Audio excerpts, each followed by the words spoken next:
Gente, então, bem-vindas.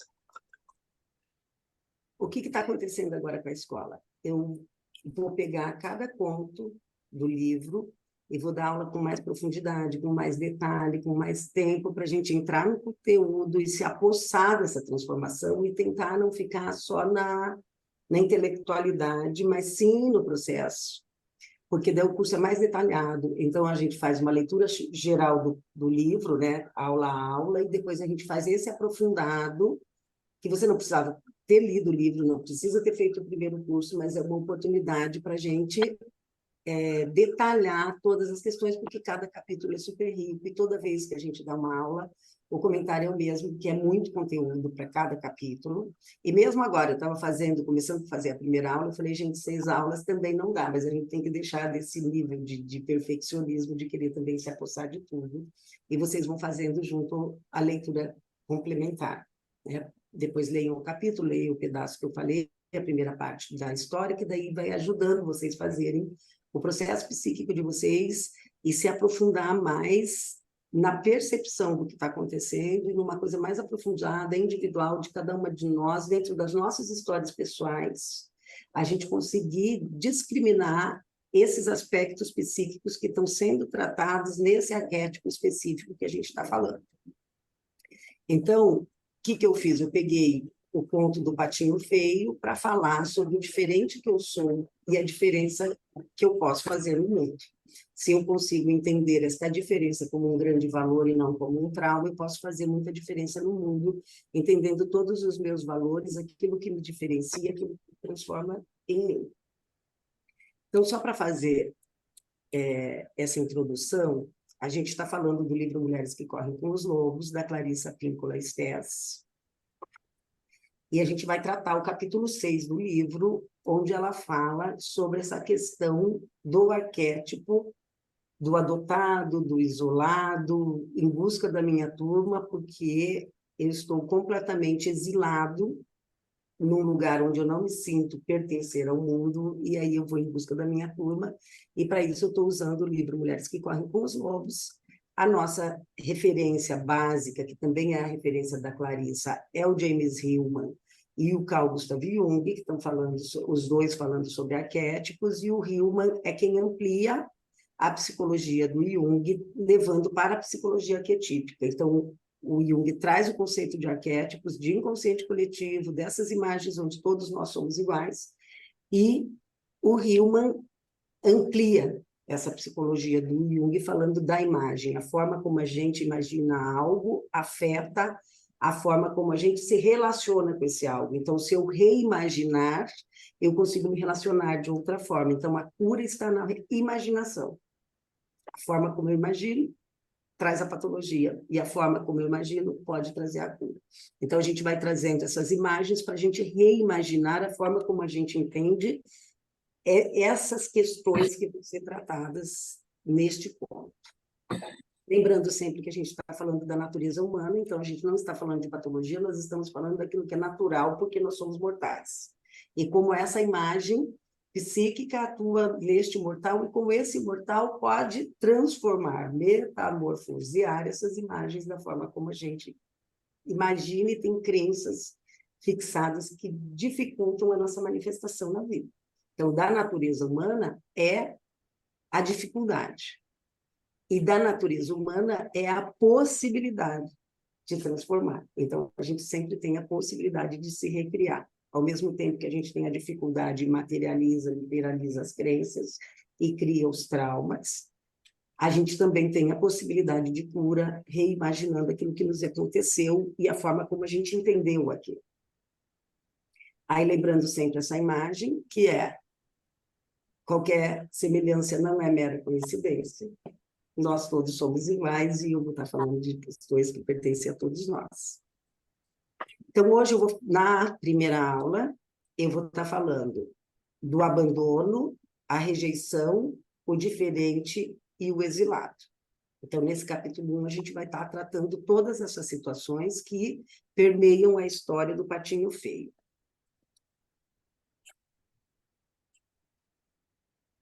Eu vou começar lendo a história, o pedacinho que vai ser tratado hoje. Então, como nós vamos ter 6 aulas, Cada dia eu vou ler um trecho da história onde vai ser tratado. Então, hoje vai ser só o comecinho, o início da história, e eu vou ler só o início, que é o pedaço que eu vou trabalhar hoje. O patinho feio. Já estava quase na época da colheita. As velhas faziam bonecas verdes com a palha do milho. Os velhos remendavam cobertores, as moças bordavam flores de um vermelho vivo nos seus vestidos brancos. Os rapazes cantavam enquanto empilhavam o feno dourado.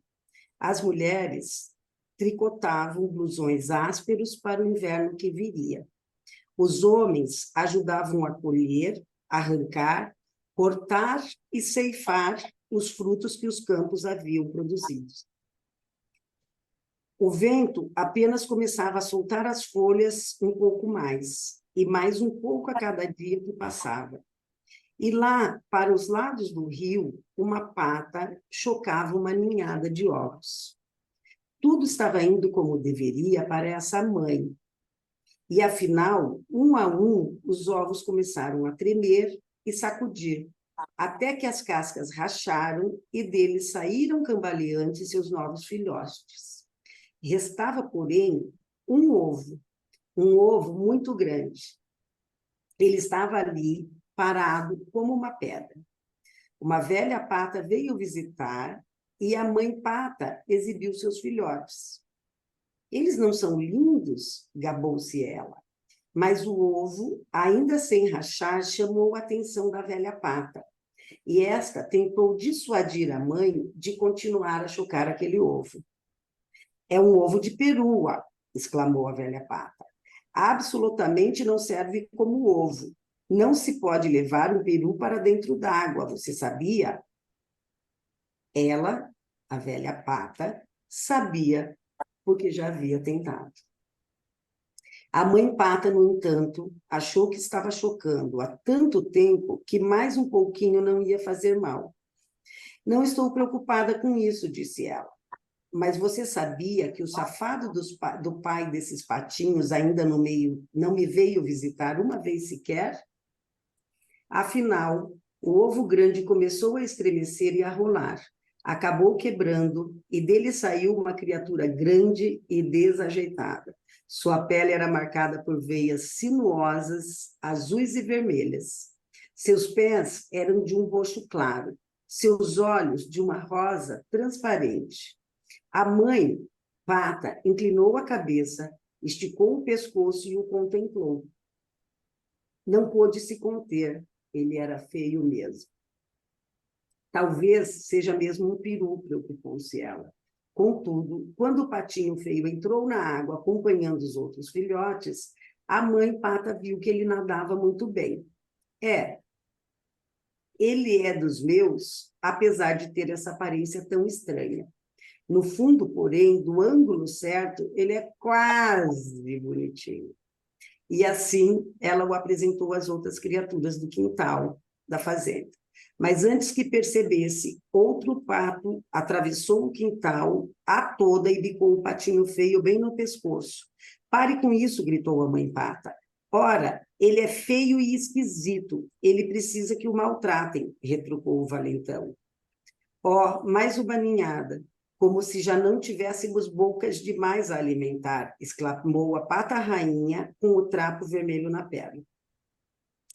E aquele lá, aquele grandão e feio? Bem, aquilo sem dúvida é um engano. Ele não é um engano, disse a mãe pata.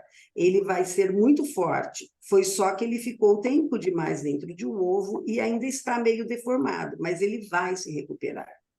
Vocês vão ver. Ela limpou com o bico as penas do patinho feio e lambeu seu topete. Os outros, no entanto, faziam tudo o que podiam para importunar o patinho feio. Voavam para atacá-lo, bicavam-no e gritavam com ele. E, à medida que o tempo passava, eles o atormentavam cada vez mais. Ele se escondia, se desviava, saía em zigue-zague, mas não conseguia escapar. O patinho era a mais infeliz das criaturas. A princípio, a sua mãe o defendia, mas com o tempo até ela se cansou daquilo tudo. como eu queria que você fosse embora, exclamou exasperada, e foi assim que o patinho feio fugiu, com a maior parte das suas penas arrancadas e todo enlameado, e correu até chegar a um pântano. E ali ele se deitou à beira da água, com o pescoço esticado, e sorvia um pouco d'água de vez em quando. Então, o patinho, depois de tanto sofrer, resolveu se exilar, ir embora pela rejeição, e começa a fazer o caminho dele, e para, depois de muito cansado, de sofrer, de apanhar, de ser rejeitado, ele para na beira desse lago e de pouco em pouco consegue tomar uma aguinha para dar um tempo ali, ver o que ele, como ele consegue descansar e para onde ele vai.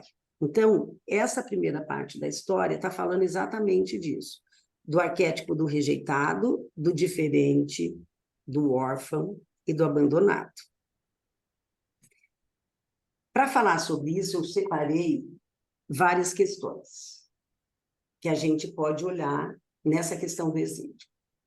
Então, na verdade, o curso eu pego a base da Clarissa e todo o outro conhecimento que eu tenho dos meus estudos, o meu ponto de vista, a leitura do conto também acontece além do que ela fala, e eu incluo outros conteúdos. Então, o que está acontecendo aqui? Eu estou separando essas questões, onde essa questão do abandono, da rejeição, do diferente que eu sou, é uma questão coletiva de todos nós, e é uma questão existencial que todos nós passamos. Então, não existe quem não foi rejeitado de alguma forma, quem não foi abandonado de alguma forma, quem não tem que fazer o seu caminho e que não vai passar por um exílio voluntário para poder, nesta solidão, fazer o seu próprio caminho de busca e encontro com os seus próprios valores. Então, isso é da natureza humana.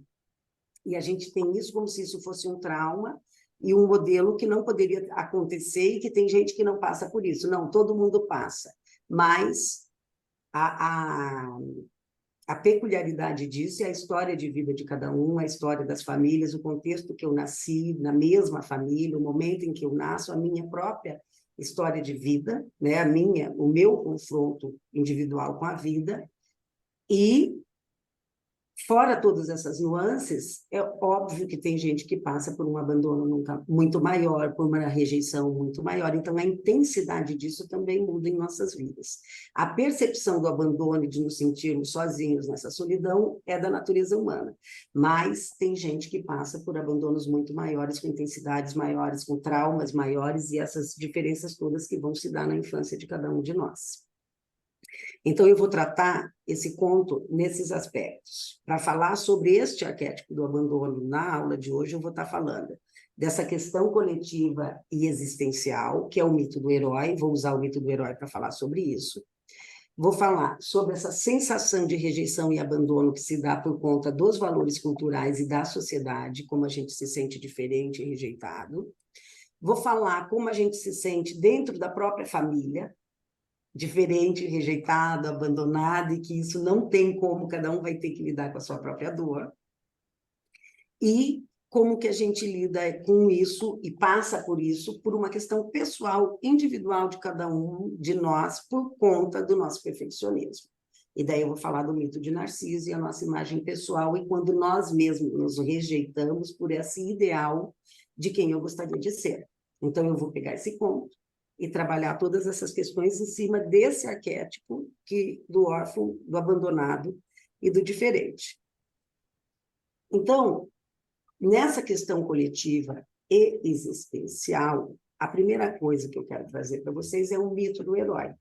Então, o Joseph Campbell, quando escreve, né, O Poder do Mito, e ele consegue fazer um modelo de como cada herói vai passando por tarefas que são comuns a todos os heróis, e ele tem que passar por esses passos para conseguir encontrar a sua verdadeira identidade, sair de um estado de anonimato, de brutalidade, com todas as capacidades e potencialidades que o herói tem, que não estão organizadas e usadas de formas incorretas, e como que ele vai fazendo todos esses passos durante a busca e a jornada do herói para conseguir manifestar todas essas qualidades que ele tem com a forma mais luminosa e criativa possível. Então, todos nós somos heróis e todos nós estamos buscando esse caminho para usar o nosso potencial cada vez mais desta forma criativa e entregando isso para a humanidade, não deixando isso dentro de mim, esse potencial só para mim, na minha individualidade, mas eu conseguindo colocar todo o potencial que eu tenho em manifestação no mundo, para que a própria humanidade possa se servir dessas habilidades que nós todos somos condutores e que estão travadas por conta de todos os nossos complexos. Então, a gente tem muito potencial e a gente tem muita habilidade que está como semente presa na terra, sem manifestação, porque elas estão encobertas e aprisionadas pelo nosso ciúme, inveja, orgulho, prepotência, perfeccionismo, essa coisinha básica aí, culpa, medo, essa coisa básica toda que impede que a gente consiga, né, colocar essa manifestação na vida. Então, o que acontece no mito do herói? A primeira fase da jornada do herói é o nascimento complicado. Então, a questão do abandono é uma questão de todos nós, independente da sociedade, da família, da cultura, para a gente ir em busca do nosso ser, da nossa existência, da nossa manifestação, cada vez mais lapidada, cada vez mais bem elaborada, cada vez mais desenvolvida, a gente precisa passar por esse nascimento complicado. A gente vai ter que se haver por essa história de como eu nasci, quando eu nasci, o que estava acontecendo na família, o que estava acontecendo na sociedade, na cultura, que época era aquela. O que estava acontecendo no mundo todo por conta das situações que o mundo estava passando. Então, nasci na guerra, nasci na pandemia, nasci no pós-guerra, nasci no movimento hippie, em que época que a gente nasceu e que isso também vai estar permeando toda essa história dos padrões que estão acontecendo naquele momento.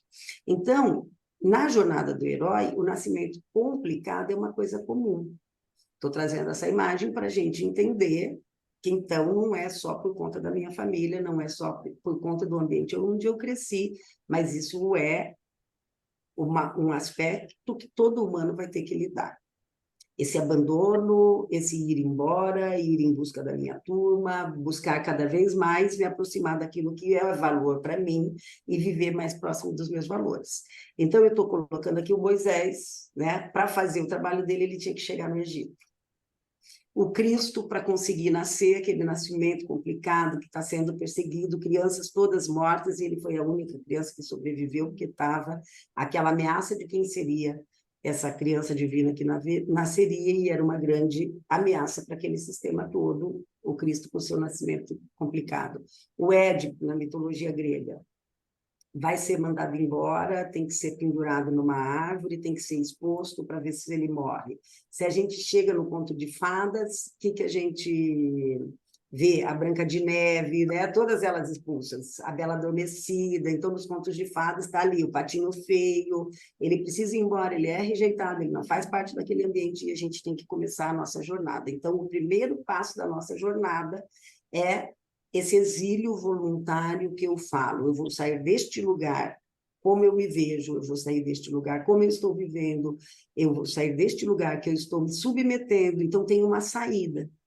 Então, toda vez que a gente também quer nascer novamente para qualquer coisa, a gente vai ter que passar por um tempo de exílio. Então, isso não é que um dia da minha vida começa esse percurso, já passei essa parte da jornada do herói e já vou para a segunda. Não. Sempre que eu tiver que renascer, recomeçar, eu de novo vou ter que abandonar agentes, abandonar pessoas, abandonar gostos, abandonar paixões para fazer grandes mudanças na minha vida. E vou ter que passar por esse processo de exílio e eu mesma rejeitar aquele mundo e dizer, eu vou embora, eu não quero mais ficar aqui. Porque o patinho falou, eu não quero mais ficar aqui. Então, tem uma hora que eu tenho que dizer, eu não vou mais me submeter a essa situação, que eu estou me permitindo viver dessa forma. Então, eu não preciso só ser rejeitado para deixar algo, mas eu posso rejeitar este lugar onde eu estou me sentindo rejeitado, desvalorizado, e eu fazer voluntariamente essa opção, porque esse lugar não me cabe mais. E a vida vai ficando pequena.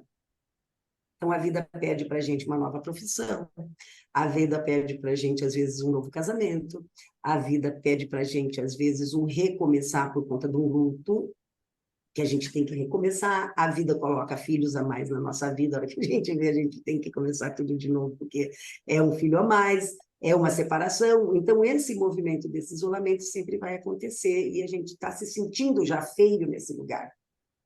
Feio pela manifestação que eu estou tendo nessa situação. Eu me sinto feia. Eu vejo que aquilo não combina com o cisne que eu posso ter, com a imagem de beleza que eu posso manifestar. Me submeter a essa situação e continuar onde eu estou está me transformando em alguém feio, porque eu posso ir além disso e eu posso me manifestar melhor do que eu tenho sido. Então, eu sempre falo, a melhor forma de sair de uma situação ruim, um emprego, um casamento, uma relação com filhos, ou uma relação entre irmãos, uma relação com mãe, é falar, eu não vou continuar desse jeito, porque eu estou me sentindo feia nessa situação. Como eu me manifesto a partir desta conduta que você tem, eu me transformo numa pessoa feia porque eu não tenho outra saída, se não fazer isso. Então, eu me afasto e eu me recolho. Então, não é por conta do outro, é por conta de quem eu viro estando nessa situação. E eu preciso abandonar um emprego, às vezes, por conta disso, preciso abandonar amizades por causa disso, eu preciso deixar muitas coisas, então eu mesmo vou ser o abandonador. Ou eu me abandono, ou eu vou ser o abandonador nessa situação. Então, a gente, né, vai abandonar muitas coisas também. Porque eu estou abandonando aquele aspecto da minha personalidade que está sendo vivido até ali e que se transforma numa manifestação muito feia, monstruosa. Porque aquilo está me permitindo ter atitudes que eu não teria de jeito nenhum, que eu não gosto de ter. E se eu estiver naquele meio, é assim que eu vou me manifestar. Então, essa questão existencial, eu trouxe para vocês o abandono pelo mito do herói, e a segunda questão, né, é a solidão humana e a busca de cada um de nós. Então, não tem saída. Quem estiver em busca de transformação, de cada vez mais, e se presenciando, se presenteando o mundo com a nossa manifestação mais divina, com a nossa forma mais existencial e menos mortal, a gente vai ter que passar por esse momento de isolamento, de solidão, e nós vamos ter que travar a luta solitária com a vida. Então, eu não tenho que travar uma luta solitária com a vida, porque a minha mãe preferia meu irmão mais velho. Eu não tenho que travar uma luta solitária com a vida, porque eu sou filha única, e daí a minha mãe me superprotegeu e eu fiquei presa ali. Eu não tenho que travar uma luta solitária com a vida, porque na infância eu tive uma doença muito forte, e isso me atrapalhou nos estudos, me atrapalhou nos meus amigos, e isso me isolou do mundo. Não. Isso é uma questão que todos os seres humanos, nós somos mortais, e a gente, para existir, a gente vai ter que passar por essa dor da solidão. De entender que a gente está sozinho, sou eu comigo, eu que tenho que responder com isso, e não tem mais nada. Então, não tem mais ninguém para fazer nada por isso. Então, a gente pode ter uma rede de apoio, a gente pode ter conexões imperfeitas, como diz a Judith Viost no Perdas Necessárias, que é um livro muito bom, e ela fala, nesse Perdas Necessárias, ela fala de todas as conexões imperfeitas, então não tem nenhuma conexão perfeita. Né? Nem a minha, com a minha essência, é perfeita, quem dirá eu, com a conexão imperfeita que eu faço, com toda a possibilidade que eu tenho de ser, como que eu vou me relacionar com os outros mortais que também não conseguem fazer uma conexão perfeita com a essência. Que se todos nós fizéssemos uma conexão perfeita com a nossa essência divina, ninguém ia se esbarrar em ninguém. O problema é que a gente não consegue fazer essa conexão nem com a gente mesmo, a gente tem um conflito interno que a gente está o tempo inteiro se batendo com quem eu sou e quem eu gostaria de ser, quem dirá com o outro. E a gente está esperando que o mundo e que o outro faça uma conexão perfeita comigo. Então, quanto mais próximo eu tiver de uma integração, de uma harmonia com o meu ser mortal, que tem ciúme, que tem medo, que sente culpa, que sente inveja, que sente orgulho, que é prepotente. Quanto maior eu tiver uma conexão com este ser mortal e a minha essência divina, que é a minha capacidade de criar, recriar, manifestar, me reinventar, morrer, ressuscitar, quanto mais próxima disso eu tiver, o meu mortal estiver assumindo e manifestando a minha essência divina, criativa, o lado criativo das minhas ações, mais fácil eu lidar com o outro, e eu lidar com o mundo e lidar comigo mesmo.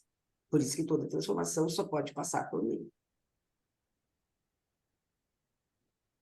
Aí, para falar disso, né, eu trago esses dois exemplos, né, que é o nosso objetivo, que é para onde a gente tem que olhar e que a gente tem que ver essa capacidade, né, do Cristo e do Buda de terem se confrontado com todas as dificuldades que eles tiveram, para conseguir chegar numa versão tão luminosa da manifestação que eles conseguem olhar a partir de todo o percurso da jornada de cada um deles. Não era mais sobre o que eles podiam fazer pelo mundo e pelo outro, mas o que eles tinham que suportar do mundo e do outro para conseguir manifestar essa força criativa, que essa força vital, esse encontro com esse lugar onde eu realmente não me deixo abater e eu continuo em pé, independente de qualquer situação que eu passe.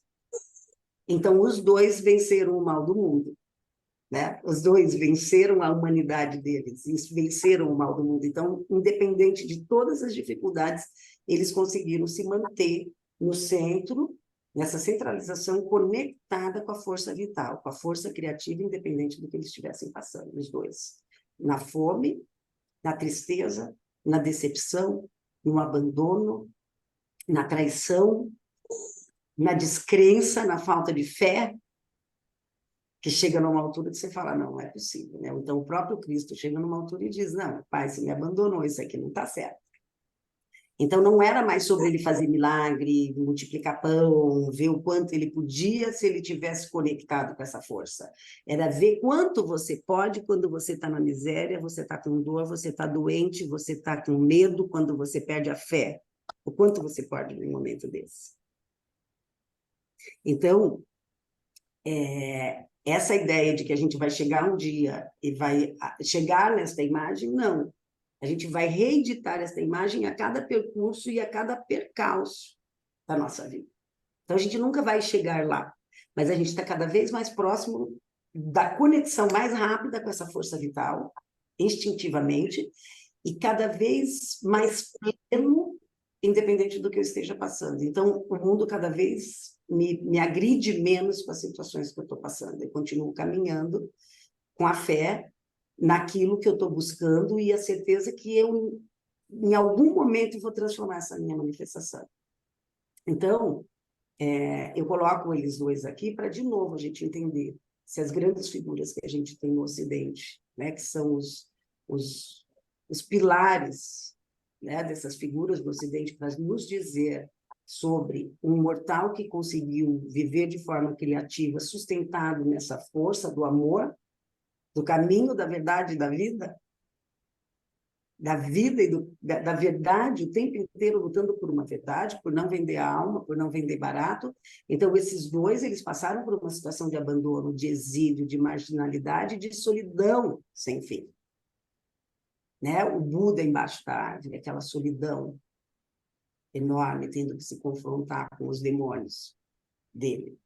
O Cristo lá no deserto, que já estava ruim 40 dias no deserto, como é que foi, então, aquele Monte das Oliveiras, uma noite antes daquilo tudo acontecer? Como que é, então, na beira da morte, na cruz, que você fala, não é possível, que eu estou sozinho de novo e o Pai, você me abandonou. Então, a gente vai ter essa sensação, mas a virada dessa sensação, que é muito importante, que são esses caminhos que a gente tem que aprender a percorrer, com dores menores, com dores maiores, com questões mais materiais, com questões mais essenciais, mas a gente vai dando conta disso, né? Por várias perdas na vida.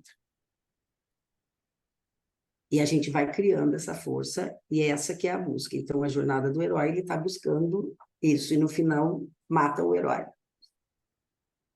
Porque não é uma questão de heroísmo, é uma questão de você perceber que você se conecta com uma verdade que está além de você, uma força criativa que está além do mortal. Por isso que não foi o herói que conseguiu, ele só entende que ele conseguiu se conectar com essa força criativa, que é o arquétipo da força vital, a nossa capacidade de criar.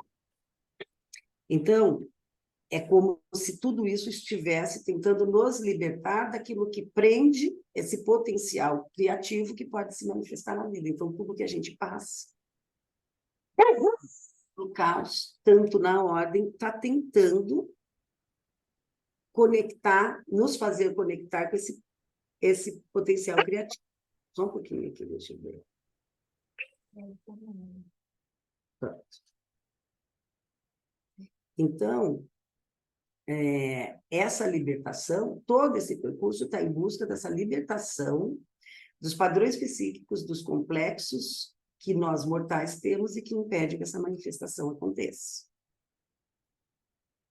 Então, nessa primeira parte, eu tentei nos tirar dessa ideia, que até a Clarissa traz um pouco, que está muito presa na cultura, está muito presa na sociedade, está muito presa na família. Não, isso está além disso. Isso é anterior à família, à cultura. Isto é a questão, porque nós somos mortais com uma porção essencial divina, tentando se manifestar no mundo e cada vez recriar uma pessoa mais luminosa, e isso vai fazer parte disso, a gente ter que passar pelo abandono, passar pela rejeição, passar pelo exílio e fazer esse percurso da solidão que todos nós vamos buscar. A segunda questão que eu quero tratar com vocês hoje, o que é? A questão do exilado na sociedade e na cultura. Então, eu vou ler aqui um trecho do livro da Clarissa. Deixa eu achar aqui meu... trazer para cá. Ó. Quando a cultura define detalhadamente no que consiste o sucesso ou a perfeição desejada, sob qualquer aspecto, na aparência, na altura, na força, na forma física, no poder aquisitivo, na economia, na masculinidade, na feminilidade, na atitude de bom filho, no bom comportamento, na crença religiosa, existem ditames correspondentes e tendências à avaliação na psique de todos os seus membros. Então, tudo que a cultura cria como valor, os membros dessa cultura vão compactuar com esse valor, como uma referência para você poder julgar o outro e julgar o mundo. Então, isso aqui vai criar tendências correspondentes, psíquicos em todos nós.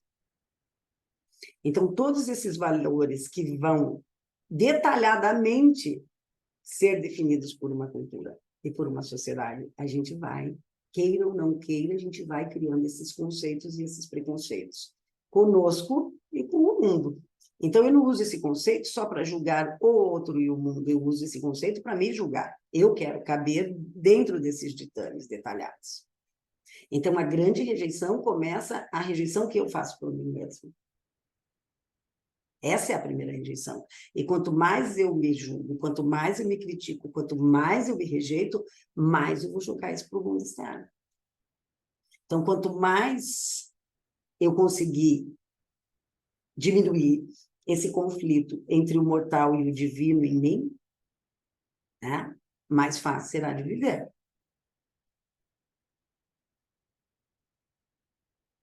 Tá? Então, isso daqui, que está nessa tela, é uma fala da Clarissa. Então, eu estou citando a Clarissa dessa fala. E isso acontece quando tem aquele ovo grande. Então, os outros patinhos já nasceram, porque eles estavam no tamanho normal, no tamanho certo, no tamanho que tinha que ser, eles já faziam parte de um modelo, mas tinha um ovo grande parado, feito uma pedra. Né? Então, o diferente é aquilo que está paralisado, aquilo que parece que não vai nascer, aquilo que não tem condições de sobreviver, aquilo que a velha pata fala, não vale a pena, porque eu já fiz um esforço desse e joguei meu tempo fora. Então, toda vez que tem um ovo grande chocando e que a gente vai ter que encarar uma parte da nossa vida, o nosso complexo e o nosso trauma anterior fala, não, eu não vou nem me meter com isso, porque esse ovo está muito grande, não é para mim, eu já estou cansado, eu já tentei isso várias vezes, isso não vai funcionar. É melhor deixa. O que é isso? Avareza. Isso é quando a gente está sendo avarento. Então, não é que eu estou com medo, porque me sinto impotente, não, eu estou sendo avarento. Eu já fiz isso já deu errado, Estou sendo autoritário, dono de uma certeza, com uma autoridade da minha certeza. Isso não vai funcionar, é melhor deixar para lá. Esquece, joga isso aqui fora que já não vai, já não prestou. Ah, isso é um peru, isso não nada. Aí a pata viu nadando e falou, ah, não, tá nadando, então não é um peru. Mas na hora que não era um patinho bonito, ela falou, também cansei, não tô aguentando mais isso, deu para mim, joga esse moleque fora, você podia se mandar daqui. Então, toda vez que a gente tiver que adquirir uma relação com esse cisne em mim, a beleza do cisne, a delicadeza do cisne, então, se a gente olhar para esse símbolo, né, era um cisne que embeleza a paisagem, que é uma beleza que a gente olha de uma tão sublime. Não é um animal qualquer. E é sobre isso. Quanto maior a expressão da beleza que a gente tem para manifestar, mais medo eu tenho de me vincular e de adotar isso para mim. Eu quero rejeitar. Então, cadê a mãe que abandonou essa criança? Foi negligência? O que aconteceu? Como que aquele ovo foi parar ali? Porque aquele ovo não era da pata. Então, eu também não me reconheço como mãe desse ser que eu vou ter que virar, este ser novo, e eu não quero cuidar desse ser, não quero amamentar esse ser, eu não quero alimentar esse ser, eu não quero gestar esse novo ser em mim. Entende? Eu também não quero virar aquilo que a cultura e a sociedade não aceitam. Eu também não quero estar fora desses ditames. Eu também não quero esse ovo por aqui. Eu já tentei várias vezes isso não funcionou. Então, eu também faço esse movimento da rejeição, porque tem um modelo anterior do qual eu não quero sair, né? Então, ela diz assim, ó, na história, as diversas criaturas da comunidade examinam o patinho feio e, de um modo ou de outro, o declaram inaceitável. Na realidade, ele não é feio, só não combina com os outros. É tão diferente que parece um feijão preto num balde de ervilhas. É tanta diferença que não é nem feijão, é um grão. É um grão, mas não é ervilha. Entende? É um grão, mas é um grão de outra ordem. Eu não quero saber disso. Então, o novo para nós sempre vai parecer sobre uma coisa que não me pertence. Eu não quero ser, eu não vou fazer, não me chamem, eu não vou para isso. Que é o Jesus do Monte das Oliveiras que falou, Pai, afaste de mim esse cálice, que desculpa aí, mas eu não vou virar esse cara aí. Fracassado, cancelado no dia seguinte. Então, a gente acha muito feia essa imagem que a gente vai ter que assumir. Para me colocar limites e para dar limites. E é uma coisa que a gente corre, e quanto mais a gente vive, os nossos piores defeitos são os que mais nos acompanham. Porque são os que menos a gente quer se livrar. E são os que estão maiores. Então, quanto mais velho a gente tiver, são os piores defeitos que a gente vai ter que lidar. Defeitos na situação, na condição de qualidades manifestadas de formas destrutivas. Né? Defeito não é uma má qualidade. É uma má manifestação de uma qualidade que está sendo usada de forma destrutiva. Então, falar não é defeito, mas falar demais na hora errada é defeito, e não falar na hora que eu tinha que ter dito é um defeito. Então, quanto mais velho a gente fica, maior a qualidade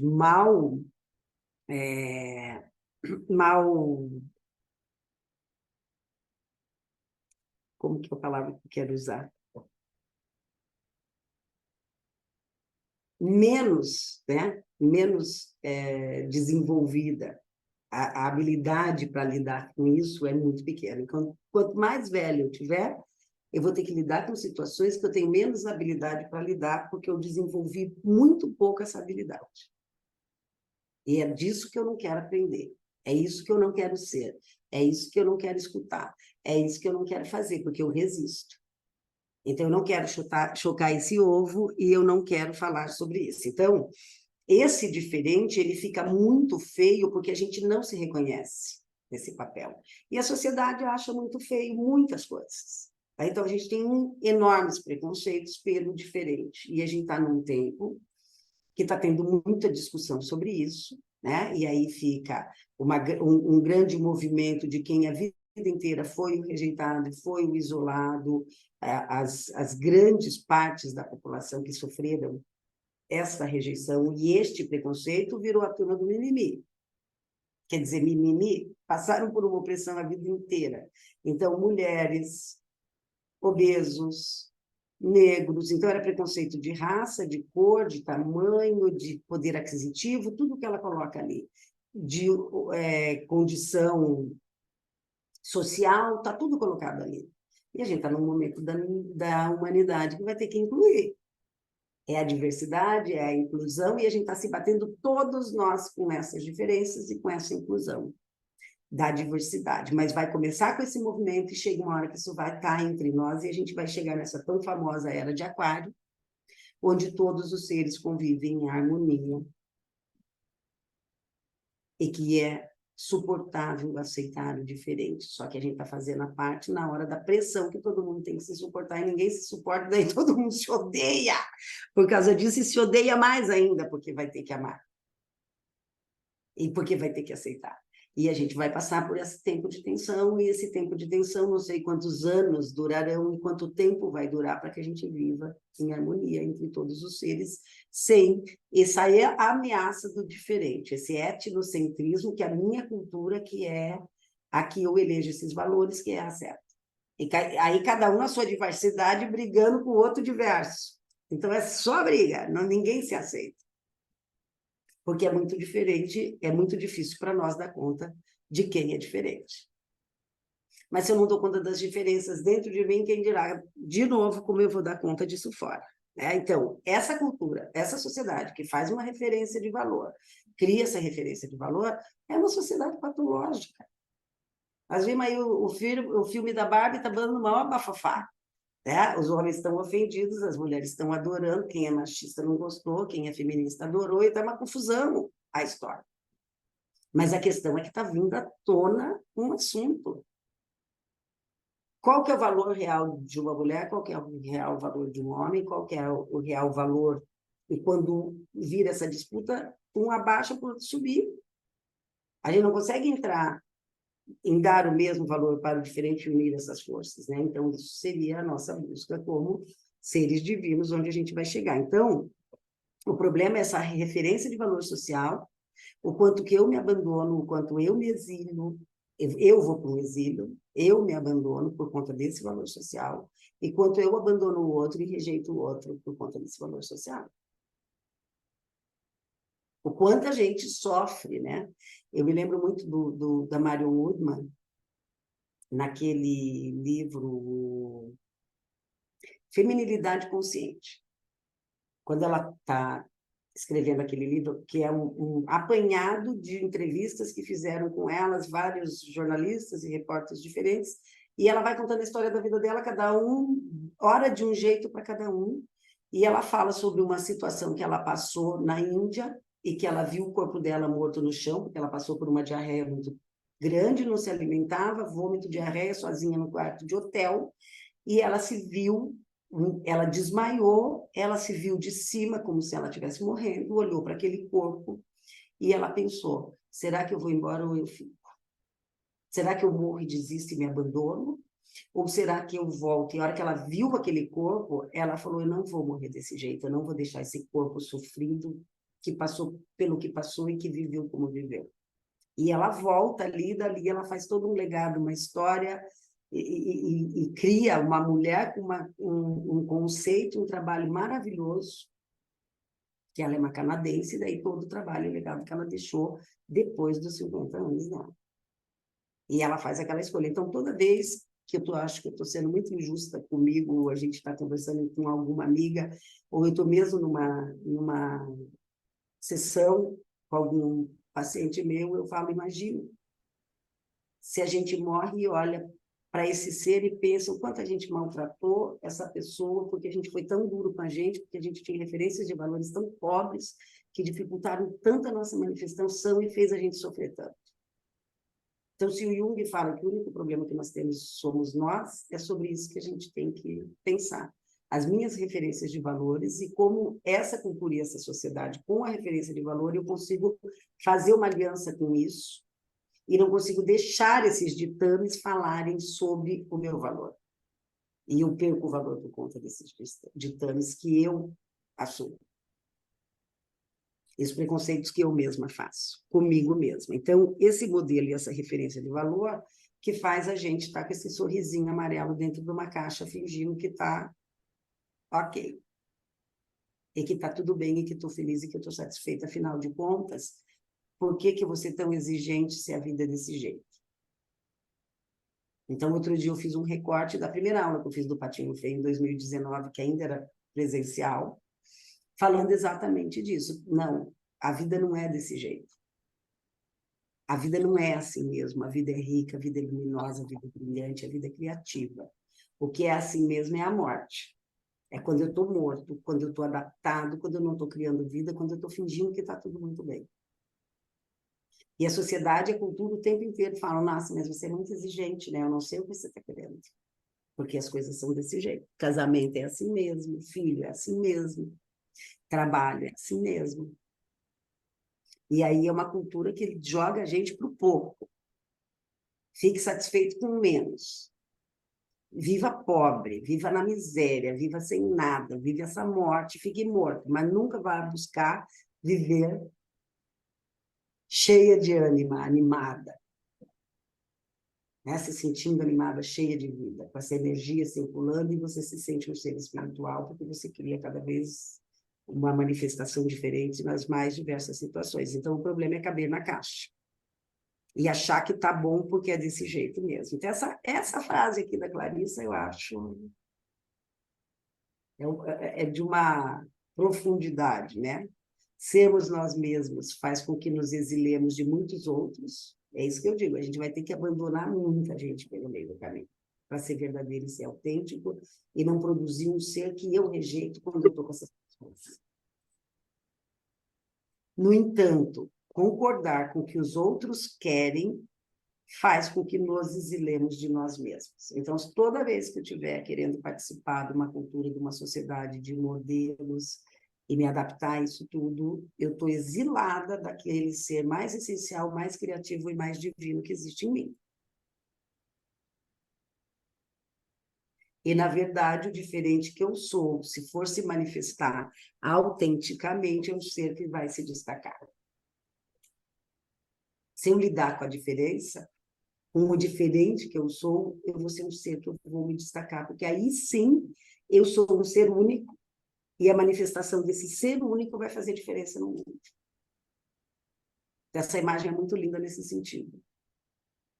Porque é aquilo que eu mais rejeito em mim, que é o que me faz diferente. E aquilo que é diferente em mim, se eu aceitar e botar isso em manifestação, é aquilo que vai fazer eu aparecer no mundo. Então, o Hillman falava, ser é ser visto. Então, não tem como não aparecer quando a tua essência está manifestada. Não tem como não brilhar, não tem como não ser luminoso, porque isso vai ficar visível. E aí tá todo mundo olhando e falando, coitado, ele é tão diferente, e o outro tá olhando e falando, que desperdício, eles são todos iguais. Então, sempre vão olhar. Então, essa coisa do Cristo chegar no final e falar, eu não me importo que o ladrão está me chamando de impostor. Então, quando o Cristo estava na cruz e o ladrão chamou ele de impostor, ele falou, por que você não se salva? Você é uma farsa, né? E ele falou, não, não é possível, eu vou ter que passar por isso. E disse, pai, então não deu, né? Para eu chegar nesse nível. E aí ele vira e fala, faça assim, em segundo a sua vontade. Ele entende que não me importa, perdoa, eles não sabem o que fazem, não estou mais interessado no que estão achando. Então, que desperdício, né? Que pena, perdoa que essa gente não sabe, porque você não vai ser compreendido. Porque não é sobre o mundo e a sociedade te enxergar, é sobre você ter certeza que você está com a tua verdade, que você está vivendo aquilo que para você é vívido e verdadeiro. E você olha e fala, desculpa, eu não me importo. Daí tem aquela frase minha, eu não me importo que você não gosta de mim, porque eu me gosto mesmo assim. Então, eu não estou interessada no teu amor. Eu já te amo, você não precisa me amar. Estou interessada em ser amado, eu quero amar. E eu tenho que amar a Deus sobre todas as coisas e o próximo como a ti mesmo. Então, não existe se ame, existe o ame aquilo que é divino em você, aquilo que é mais verdadeiro e essencial. E aí você vai amar o próximo. Mas para isso você vai ter que amar todas essas dificuldades. Aí essa é a terceira parte que eu vou tratar hoje, que é a questão pessoal. Então, eu tratei a sociedade e a cultura, tratei a primeira questão, que era coletiva e existencial, do abandono e da rejeição, dos abandonos e das rejeições, e agora eu vou falar sobre a parte pessoal, que é eu me rejeitar.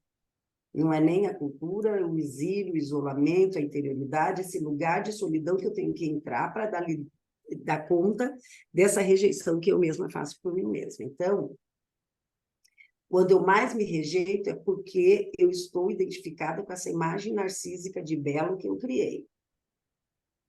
Então, o que é o belo que eu criei?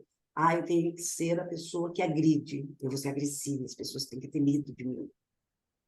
Então, isso eu achei bonito, isso eu achei que soluciona, isso eu achei que resolve, isso me faz sentir protegida, isso me faz me defender. Então, toda vez que alguém me olhar, antes que aconteça alguma coisa, eu agrido a pessoa para a pessoa já se sentir acuada.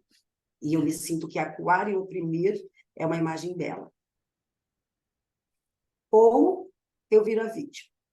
Ah, se eu chorar, se eu for a vítima, todo mundo vai ficar com dó de mim. Então, o belo para mim, que me protege e me defende, é eu ser a grande vítima que se joga no chão e chora e todo mundo vai ter dó de mim. Então, essa questão das rejeições que acontecem com a gente é porque a gente se identifica com uma imagem ou da boazinha, ou da perfeitinha, ou da brabinha, ou da irritada, ou da isolada, ou da tímida, e isso me protege, porque o mundo não vai me incomodar porque eu entro nessa cápsula. Ou porque eu sou muito simpática e querida, ou porque eu sou tão antipática que ninguém vai chegar perto. Então, o narcísico não significa dizer perfeição, significa dizer uma imagem de beleza inalcançável que eu elejo e que está sendo patológica, porque eu estou enrijecida naquilo e só ali consigo me sentir confortável comigo mesma e feliz comigo mesma. Porque eu tenho que sempre falar pouco. O dia que eu falo muito, eu fiquei infeliz comigo mesma, e daí eu fico, ó, passo dias e dias me rejeitando, me acusando, me isolando por conta disso. Então, essa questão do exílio, do abandono e da rejeição no pessoal passa por essa imagem narcísica que é formada na primeira infância com as maiores qualidades que eu tenho. Ser tímido no sentido de recolhido, né? Uma pessoa mais quieta, menos leão, empavonada, aparecendo por tudo, é uma grande qualidade. A questão é que a gente tem qualidades mais desenvolvidas dentro da nossa personalidade que já nascem com a gente. Quando chega na infância e eu me sinto ameaçado, ou preciso me proteger, ou preciso me defender, eu vou com essas qualidades e eu enrijeço nessa forma. Nesta forma, eu viro a turma do sítio do Patinho Feio, que rejeita todas as outras manifestações que podem acontecer no meio desse percurso.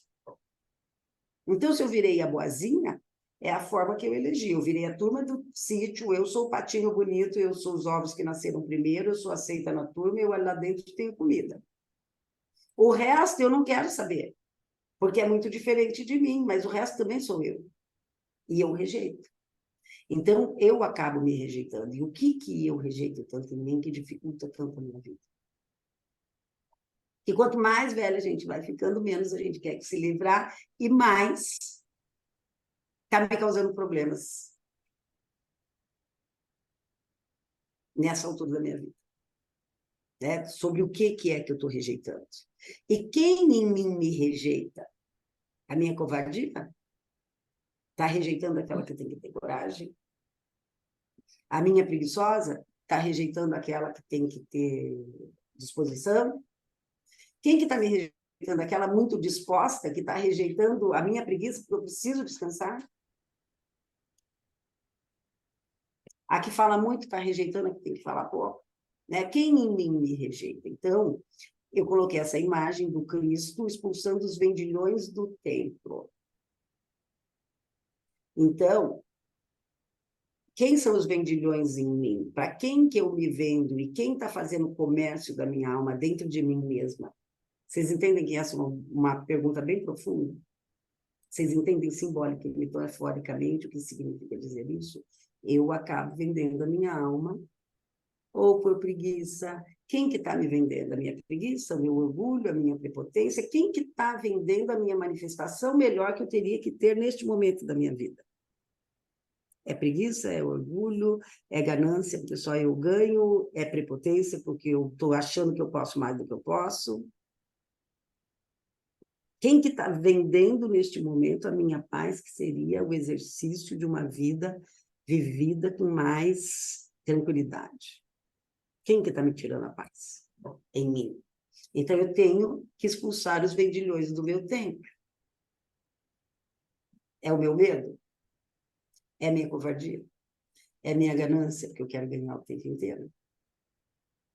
É o meu orgulho, que não pode nunca pensar que eu posso não saber algo, eu tenho, né? Eu não vou conseguir tudo o tempo inteiro. Então, nessa questão pessoal da própria rejeição, o que eu rejeito tanto em mim, que é o que mais me cria dificuldade na minha vida, e que eu não quero assumir esse lugar, né? E eu acabo me vendendo em situações. Então, gente, a aula de hoje seria isso. Lembrando que a gente falou sobre a questão coletiva do abandono, dentro do mito do herói, da jornada, e a nossa questão existencial da solidão, a questão do abandono e da rejeição dentro da sociedade e da cultura, e a gente falou da questão do abandono, eu me abandonando, eu me rejeitando, eu me isolando por conta de um modelo que eu criei e que eu preciso manter. E semana que vem, então, o que nós vamos falar na próxima aula? Família. Então, nós vamos falar da rejeição dentro da família, dos modelos da família. E que é ali onde a gente nasce, onde se criam as maiores dificuldades. Então, semana que vem a gente vai falar disso.